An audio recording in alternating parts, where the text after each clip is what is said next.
Là, on va descendre les rues de Guingamp. Oui, j'ai dit Brespart tout à l'heure, mais ne me cherchez pas à comprendre. Et je vais vous raconter une petite histoire. Hein. Pardon. Je vais vous raconter une petite histoire, traditionnelle bretonne, hein, parce que je sais que vous êtes friands de contes bretons. L'histoire d'une petite fille. Cette petite fille, comme qui dirait, elle avait une bouteille sur la tête, avec un apron autour. On appelle ça une bigoudaine. Et là, je vais vous montrer. Donc, cette petite fille habitait un village, hein, dans le genre de celui-ci.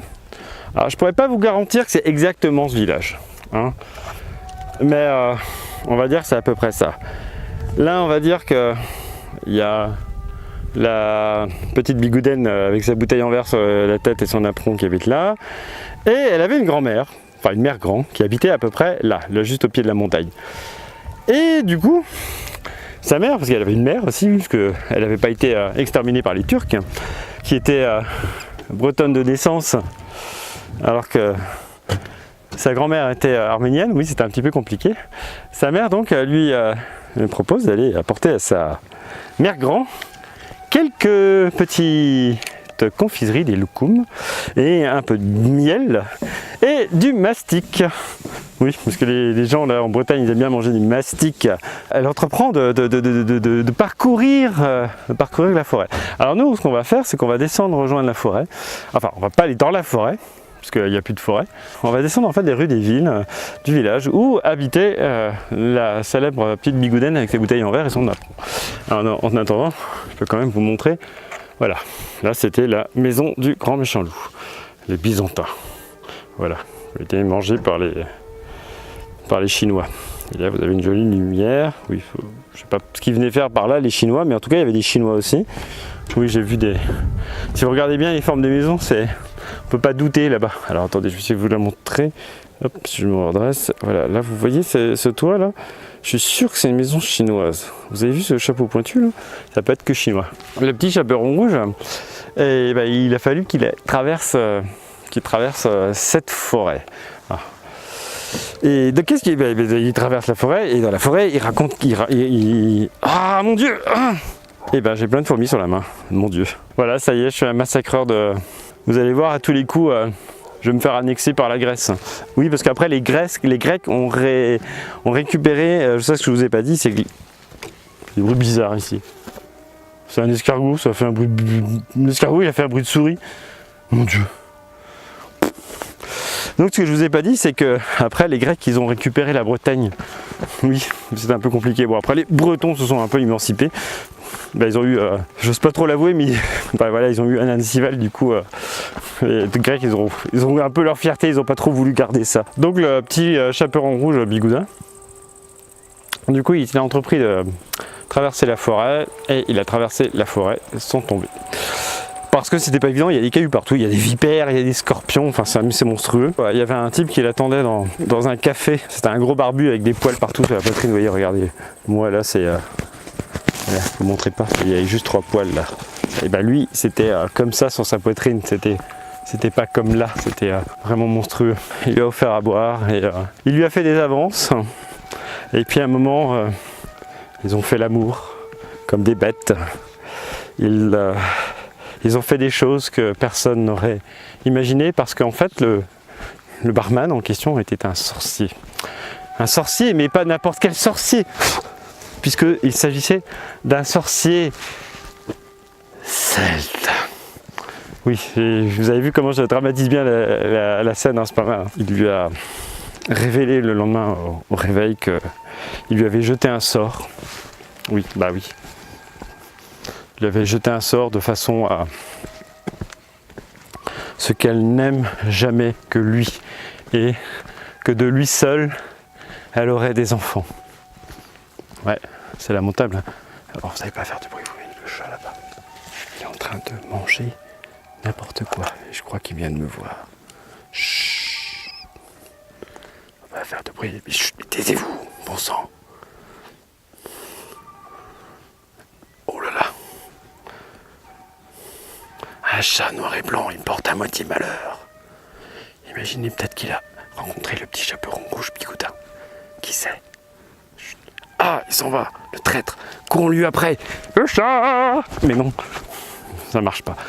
Bon, je crois qu'il a eu peur. En fait, malgré tous nos subterfuges, le chat du petit chaperon rouge. Alors le problème, c'est que voilà, le petit chaperon rouge rêvait d'avoir des enfants. Voilà.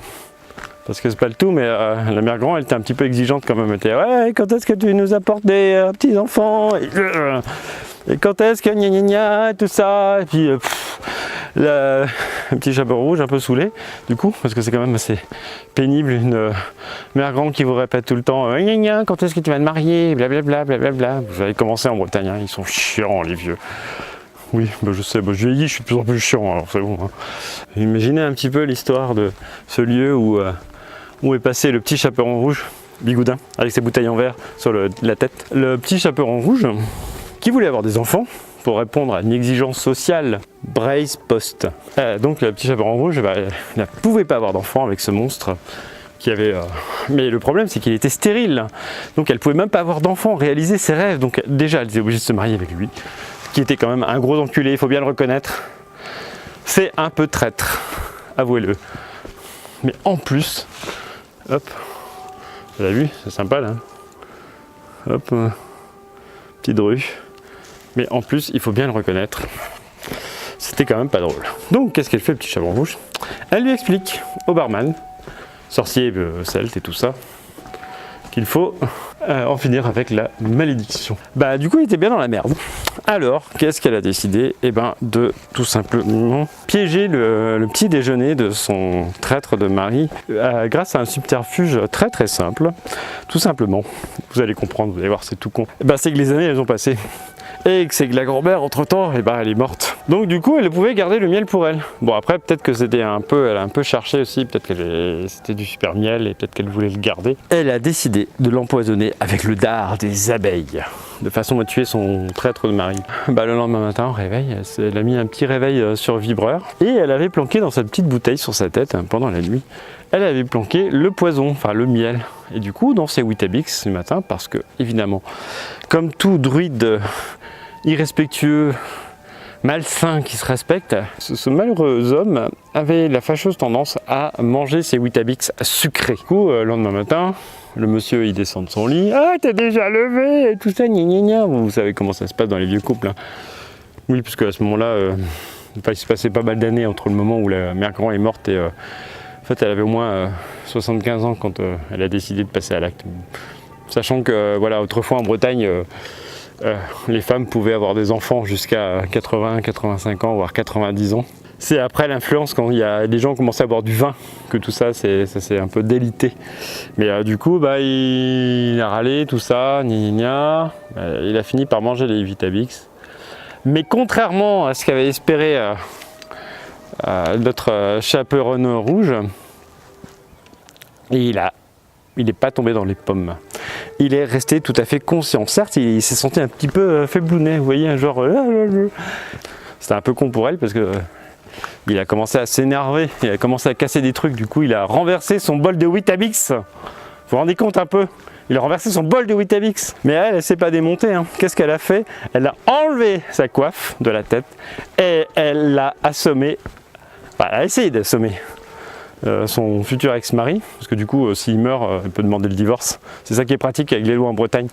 Du coup elle a cassé la bouteille sur sa tête, il a été un petit peu sonné, bon du coup avec plus le venin, bon il commençait déjà à chanceler quand même un petit peu, enfin les deux quoi, c'est la conjonction des deux choses qui a fait que c'était comme moins top. Elle a profité avec le verre là, vous avez vu, elle lui a sauté dessus, puis elle a commencé à aller dans le ventre, comme ça. Et là, elle a arraché les tripes de son futur ex-mari. Elle se marrait bien, si vous voulez. Après, elle avait quel âge quand elle a épousé le type? Elle devait avoir 15 ans. Donc imaginez, après 60 ans de frustration, du coup elle lui a arraché les tripes, elle avait la merde partout, par l'estomac. Rien que d'y penser, je trouve ça affreux. Mais pourquoi vous... Et donc du coup, elle a arraché les tripes et tout ça. Et qu'est-ce qu'elle a trouvé dans l'estomac? Et bah la mer Grand. Et bah ouais, parce qu'en fait c'était le barman, druide celte et tout ça, alcoolique, machin, mangeur de Weetabix et céréales, tout ça, qui avait mangé la mer Grand. Voilà, et elle s'est démerdée toute seule pour se sortir de cette situation quand même assez merdique, avouez-le. Donc voilà, cette histoire se termine dans un bain de sang, comme toutes les bonnes histoires qui se respectent. Hein. C'est toujours... et encore, il n'y en a qu'un qui est mort. Il y a une autre version où... bon, du coup, elle décime le petit village autour de la forêt. Imaginez tout ce petit village là. Et puis après, elle en profite aussi pour tuer tous les poissons là-bas. Mais elle est assez trash comme version, du coup, je préférais quand même vous épargner ça. Bon, eh ben, merci de m'avoir suivi jusque-là. Parce qu'il faut bien avouer qu'il y avait comme quelques coupures, quelques hésitations, quelques petits moments un petit peu moins certains. Mais voilà, là c'est la conclusion définitive, là c'est la conclusion définitive de cette page. J'avais trouvé ça marrant de conclure sur une vue un peu différente de la Bretagne. Je pense que vous aurez tous reconnu quand même qu'on est un peu en Grèce. Hein. Bon, enfin reconnu, au cas où le drapeau et puis mes lapsus n'auraient pas suffi. Hein. Voilà, là vous avez le château byzantin, et on est dans une ville qui s'appelle Volissos. Voilà, sur une île de Grèce qui est tout près de la Turquie, hop, et qui s'appelle Chios. Voilà. Donc sur ce, on va conclure définitivement ce vlog. C'est le 15 du coup, hein, n'est-ce pas? C'est le 15e et c'est normalement cette fois-ci la dernière palle. Hein. Je n'en parlerai plus de mes livres, mais là c'était marrant. Voilà. Et ben je vous souhaite donc un bon canigou. Je vous souhaite un bon visionnage de la vidéo. Enfin là c'est un peu trop tard parce que vous l'avez vu, mais bon, au moment où je dis ça, vous ne l'avez pas encore vu, donc bref. Et on se dit à une prochaine, et puis pour un format comme promis de vlog un petit peu différent. Voilà. Un petit peu plus différent. Allez, bon canigou.